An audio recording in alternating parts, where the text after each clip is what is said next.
စငါအိုထာဝရဖျားတဲတော်၌အပေသူသည်တဲရပါမည်တန်စင်တော်တောင်တော်ပေါ်မှာအပေသူသည်နေရပါမည်နီဟုမူကားဖြောင့်မတ်တော်အကျင့်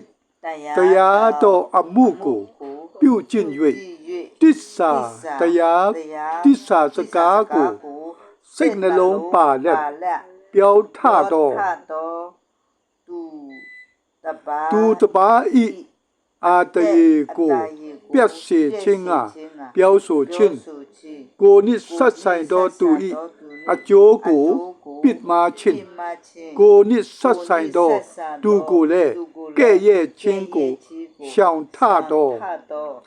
ဆိုးရုပ်တော်သူကိုအယုတ်ဟူ၍ထင်မှတ်လက်ထာဝရဘုရားအားကြောက်ရွံ့တော်သူကိုယိုတေထတော်ကိုအကျိုးပြတ်ရတော်လဲကိုကျိန်ဆိုတော်တစ္ဆာကတိကိုမဖြတ်ကိုငွေကိုချေး၍အတိုးမယူအပြစ်မရှိသောသူဤတစ်ဖက်မှတန်ဆိုးကိုမခံပဲကျင့်တော်သူသည်လှုပ်ရှားခြင်းနှင့်အစင်အမဲကင်းလွတ်လိမ့်မည်တည်း